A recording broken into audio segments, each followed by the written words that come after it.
Welcome to The Authority File, the podcast that features conversations about the life cycle of scholarly communication. I'm Bill Mickey, your host and the editorial director at Choice. In this 4-episode series brought to you with underwriting from Taylor and Francis, we're talking about how academic libraries can demonstrate value to campus administrators. As we know, the digital transformation, the rise of accountability and assessment, austerity measures after the 2008 market crash, and the evolving scholarly communication landscape have all contributed to a more unified strategic orientation and departmental accountability across campus. The publication of ACRL's Standards for Libraries in Higher Education in the fall of 2011 addresses this shift with practical guidance, and yet many libraries have more work to do to be seen as valued partners in their institutions. Joining me to discuss the whys and hows of a robust value proposition are Hilary Craiglow, Library Consulting Practice Lead at Attain Partners, Dr. Jeffrey Gold, President of the University of Nebraska System, and Emily McElroy, Vice President of Academic Relations at Taylor and Francis. But before we get started, if you want to keep up on the latest programming from the Authority File, you can subscribe to our monthly newsletter for information on the current and previous month's episodes.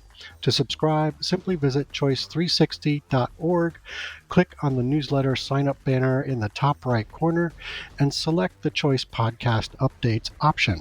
While you're there, you can also sign up for other newsletters published by Choice. In this 3rd episode of our series, we dig into communication tactics for different stakeholders, including how to compellingly describe what goes on behind the scenes, so to speak, of library operations, dispensing with the books on the shelf stereotype to reveal a much broader range of services.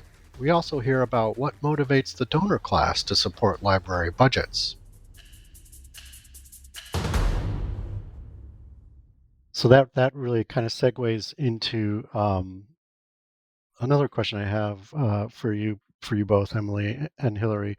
In a previous conversation, you mentioned how librarians, focus on saving the time of the student, but often don't share how complicated it can be to provide certain resources and services. Can you explain why, lifting the curtain there and giving a peek behind the scenes on that work is so important? Absolutely. Emily, do you want to go first or shall I? Sure. So one of the things that Jeff mentioned was archives. And I think one of the things that we don't talk enough about is a library service that does demand significant resources, special collections and archives. And it's that expertise that's needed by curators who acquire those collections, preserve rare materials, describe them, and create exhibits. And the costs are not just staffing, or even the cost for technology or, all of those things. It's also about how that work happens. It doesn't, for example, everyone expects things to be online. So really having communications with people to explain why scanning a rare book, for example, is different. Or facilities requires different environmental controls that are costly, and it may go beyond standard protocols.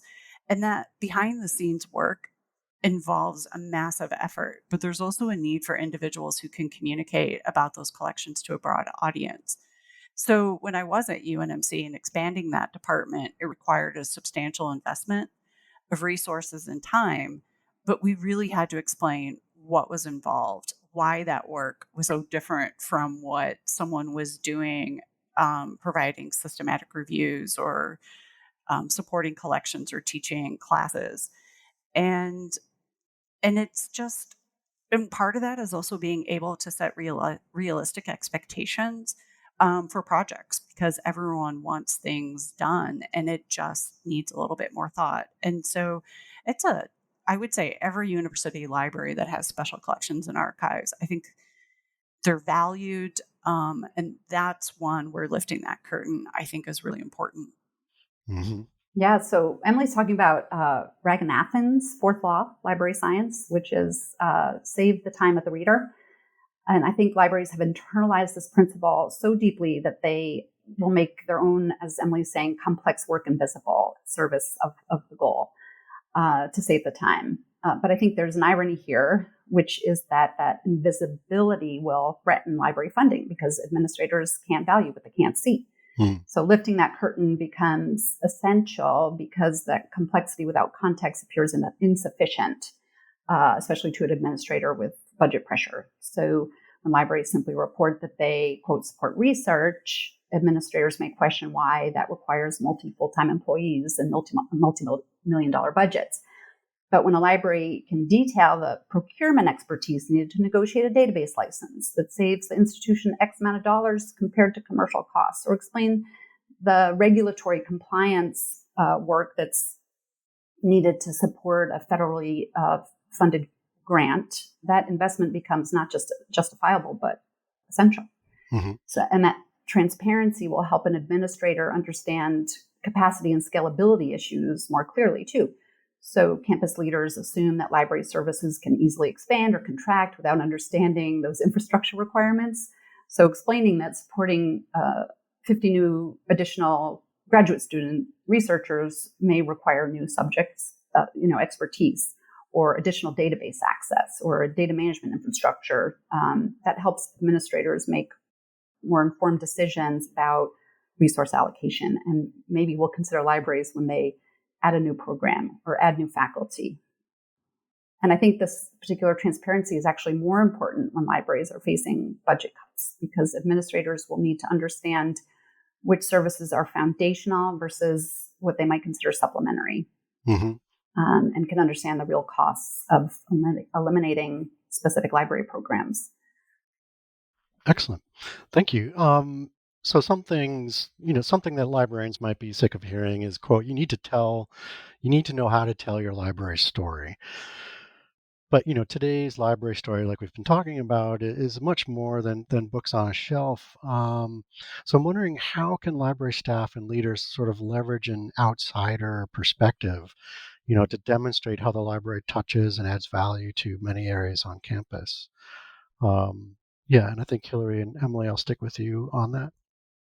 Yeah, I think I can start. That kind of goes back to your last question, too. So when a library can demonstrate that cutting X dollars will limit access to scholarly content required for funded research support, and that therefore that makes it more challenging for a PI to conduct their work at your university, and therefore may jeopardize the ability for a lab to receive a grant from this shrinking funding pool, that will change the calculation entirely. So this, again, back to the curtain lifting, it positions the library as sophisticated operators rather than a simple service desk. And again, we've been talking about that universities increasingly value units that can demonstrate complex problem solving and strategic thinking. And that when libraries can articulate their work in these specific terms along with the story, they're viewed as partners rather than support service. Emily, anything you want to add? I just to reiterate how important it is to have those champions who can then share stories when they are talking with a colleague or talking with a student who is helping them on a research project, and they're running into problems. That champion will end up saying, well, have you talked to the library, because they helped me with this? And the next thing you know, it's word of mouth. It spreads. I also, what's nice about it is you get a better sense of any issues that they're facing that could be operational. So you start to talk and listen to some of those champions or some of researchers with, say, data issues, and you start to realize, like, oh wait, these are common themes. And because you're already involved in different groups, whether it's a research council or a data policy group, you can start to bring those concerns back. And then it's viewed also not just as librarians helping you with specific data management issues that are helping you, but also you have an advocate in the library who's taking things at a policy level and bringing them, raising those levels of concern. And I don't think people always think about that I think that's a skill we have. And there's another whole dimension to that many of you may have become aware of, and that is we live in a world of shared governance with organized groups of faculty that typically have library or library services committees, student government groups, staff advocacy and government groups as well. And they have very clear missions, and they can share what their vision is for the future that, of course, the library services need to look at. And at the same time, they would also be able to share their concerns about the implications of reducing services, hours of access. I mean, you want to do something really offensive to your student body, change library hour access during finals week. I don't recommend it highly at all. And then just to come back to one of the earlier comments, it has to be viewed as a partnership. I mean, and again, it's always in a balance. And as I started off a little while ago by saying, we live in a resource constrained world. The conversation of we can add this, but let's trim back on that in a balance, even if the balance isn't exactly even. The concept that this is a partnership, because at the end of the day, every dean of every college, every vice chancellor, every vice president, every athletic director and coach always is interested in growth. There is no two ways about it. And a lot of that growth is predicated on let's build it and they will come. And again, what people are looking for in senior leadership roles these days is that very, very delicate balance of where are the off ramps if you build it and they don't come, and what are the gains, both programmatic and economic, if they do come. And that's what will hopefully go into the ongoing, let's call it tensions, which always occur when it comes time to go through your budget season. Excellent. Emily and Jeff, I'm wondering if you could talk about the importance of library donors. When working in the library, how do you communicate the library's value to them? And why is that important? And does that tend to mirror what's said to campus leaders as well? I was really lucky when I started as a dean at UNMC. There was a strong history of philanthropic support, and for me, it wasn't just also that financial support, but also just that advocacy. And I think of one donor in particular who made just a significant impact on the library at UNMC and myself. But we built the Wigton Heritage Center, a multi-story visitor center with event space and museum quality exhibits. And that really started within my first few weeks on campus. I met with him, and he wanted to know my vision for the library, especially regarding special collections. And we worked together over the years as he wanted to fund technology and staffing, which eventually helped us create the facility that we named. And I think if I had shared my vision and shown how we were working towards it through regular meetings, we wouldn't have earned his trust to keep supporting it. And it was certainly the same vision I shared with Jeff, which I believe helped him trust me and the staff to handle such a big project.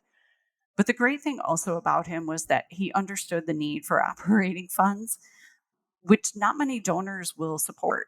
They would rather support it for other things like names or restrict it. And he really wanted to help us with outright assistance. And I think the other thing that I learned from not just him, but just through the examples of the foundation office, but also the other deans, was that how crucial it was to keep them engaged on any plans, and how they were progressing, but also how their funds were making it possible. They're just as invested in that ROI as anyone else. They want to see that difference for students or for faculty. And honestly, as a donor now to the UNMC library, I have the same expectations. And so I think that it becomes a partnership, and it's really that donor stewardship. To me, when I look back, was probably the most powerful of anything I did as a dean, because they really helped transform what we were doing. Yeah, just a couple thoughts on that. First is, as they say in the trade, you make friends before you make funds. And that is to say, this is always about relationships where you build these trusted relationships, express a very clear vision. The philanthropic organizations that we work with and I've worked with for decades, these are very sophisticated business-like organizations.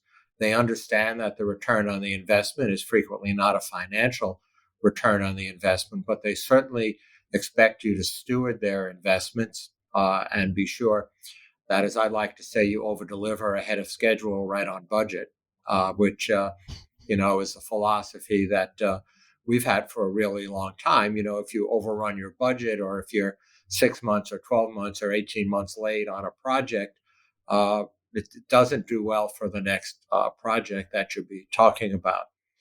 But, another, I think, very important concept is that philanthropy is developed in these relationships, and they frequently can start off with very small investments and continue to escalate over a period of time. I mean, there's one major philanthropy that we deal with here very frequently that started off with $14 decades ago, and is now well over $1 billion and rising over time. Now, granted, the capability of the family and of the foundation has gotten better, but the relationships have really been very key.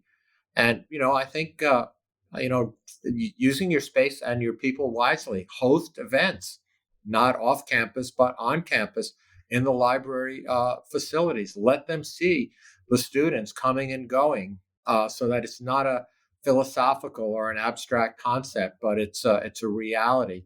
Let them meet your staff and let them understand why, if the roof leaks during a bad storm, it's a bad thing, particularly if it happens during finals week or during orientation for new students. All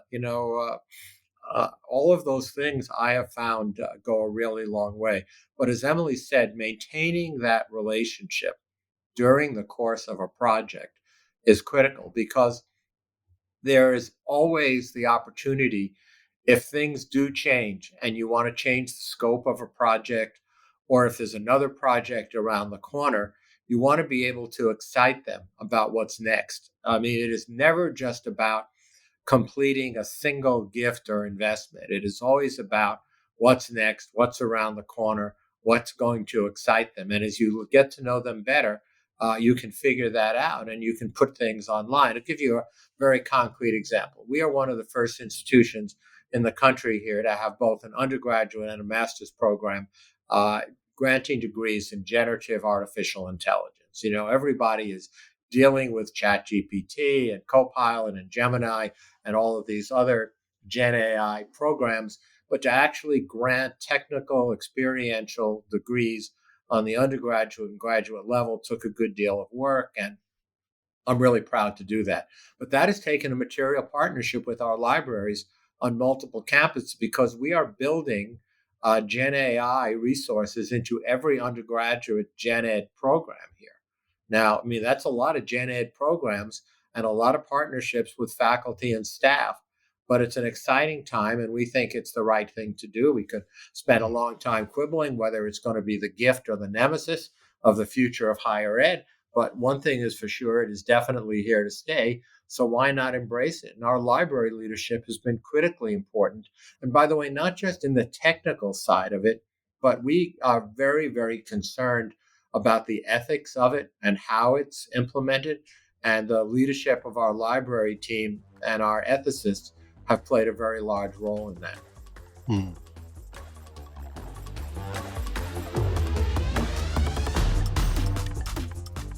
You just heard from Hilary Craiglow, Library Consulting Practice Lead at Attain Partners, Dr. Jeffrey Gold, President of the University of Nebraska System, and Emily McElroy, Vice President of Academic Relations at Taylor & Francis. This series is provided with underwriting support from Taylor & Francis. Remember, if you want to keep up on the latest programming from the Authority File, you can subscribe to our monthly newsletter for information on the current and previous month's episode. To subscribe, simply visit choice360.org, click on the newsletter sign-up banner in the top right corner, and select the Choice Podcast Updates option. While you're there, you can also sign up for other newsletters published by Choice. Join us next week when we situate the theme of this series in today's social, economic, and political landscape, explaining why a library's value proposition is so crucial amidst conditions that are above and beyond what might be considered a normal operating environment. The Authority File podcast is brought to you every week by a small but extraordinary team, including Choice's advertising manager Pam Marino, digital media producer Sabrina Kofer, and digital media assistant Ashley Roy. That's all for this week. Thanks for joining us.